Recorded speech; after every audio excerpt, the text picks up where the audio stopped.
Mengapa penahanan habis? Karena sudah 2 kali berkas perkara dikirim, ditolak. Saling beda persepsi ya, yang satunya mengarahkan ke korupsi, yang satunya pemalsuan. Berkas perkara dikembalikan jaksa penuntut umum kepada penyidik kepolisian. Hal ini terjadi karena polisi dan jaksa belum sepakat terhadap jenis tindak pidana yang dilakukan dalam kasus pagar laut. Jaksa menilai kasus pagar laut adalah kasus korupsi. Sebaliknya, polisi tetap pada pendapatnya bila kasus ini hanya sebatas tindak pidana pemalsuan dokumen. Di awal kasus pagar laut, publik sudah dibuat bertanya-tanya saat investigasi yang dilakukan Kementerian Kelautan dan Perikanan atau KKP tiba-tiba berhenti.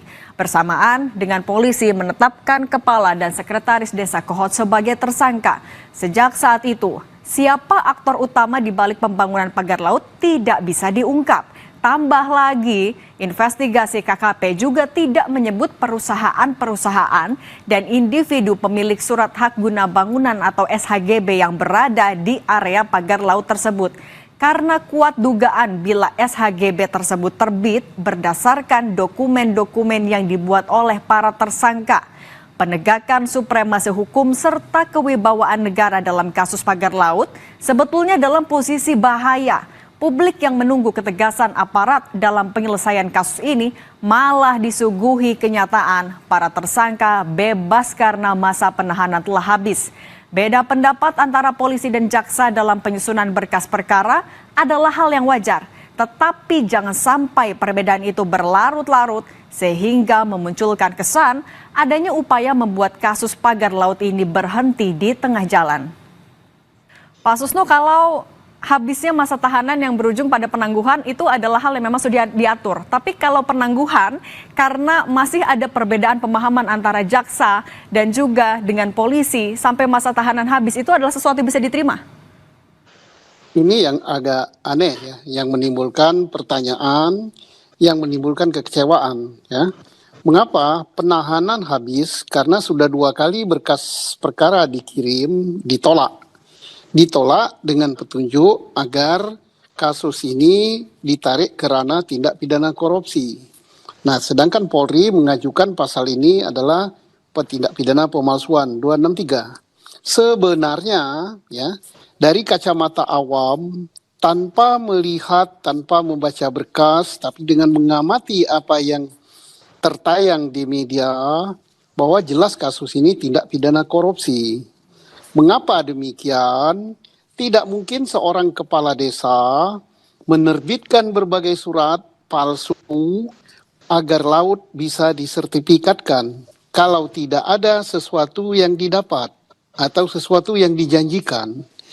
Dia adalah aparat melakukan tindak pidana, kemudian mendapatkan imbalan, itu diduga keras ada imbalan. Kalau tidak ada imbalan, ngapain magarin laut? Nah, itu sudah menjadi tindak pidana korupsi. Gampang sekali pembuktiannya. Dari awal saya katakan bahwa tindak pidana ini tidak perlu disidik oleh markas besar. Level Polres saja bisa gitu. Nah, apalagi awalnya jaksa sudah menyidik akan mengarahkan ke tindak pidana korupsi. Tapi Polri masuk juga. Tapi masuknya dengan tindak pidana pemalsuan yang tentu nantinya mengarah kepada tindak pidana korupsi. Nah, itulah karena terjadi silang pendapat, terjadi bolak-balik berkas, maka habislah masa penahanan. Timbul praduga dari publik, apakah habisnya masa penahanan ini disengaja supaya enak membebaskan daripada tersangka. Tetapi dugaan-dugaan itu ditepis bahwa pembebasan tahanan karena masa penahanan telah habis, sehingga secara hukum itu benar. Tetapi secara keadilan dan secara keadilan publik itu tidak benar. Okay. Karena apa? Kok 263 sampai selama ini gitu? Kok sudah diarahkan jelas korupsi, kok tidak dituruti? Padahal yang memberi petunjuk kan penuntut umum kan. Oke, kita tanya dulu ke Pak Anam, Pak Susno. Nah, ini Pak Anam sudah 2 kali bolak-balik berkasnya ini antara Kejagung juga dengan ke polisi. Kenapa? Memang karena ada perbedaan arti soal kerugian negara itukah yang membuat polisi tidak menggunakan pasal korupsi?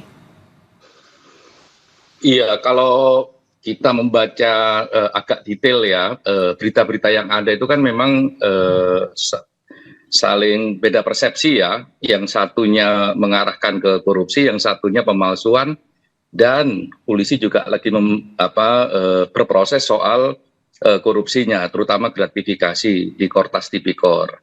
Nah, apapun itu sebenarnya menurut saya sih sudahlah. Ini kan kasus publik gitu ya. Semua orang secara kasat mata juga bisa merasakan denyut keadilannya. Oleh karenanya ya sudahin ini dengan cara ya duduk bersama aja, duduk bersama antara kepolisian dan kejaksaan, plus kalau perlu ya asistensi sama KPK misalnya. Ya karena memang pemalsuan kayak begini ini ya dekat dengan isu minimal dekat dengan isu gratifikasi yang itu di bawah ranah korupsi gitu karena ini kan Tapi kalau versi dari polisi ya ini sampai dilakukan penangguhan penahanan. Alasannya juga karena apa sih?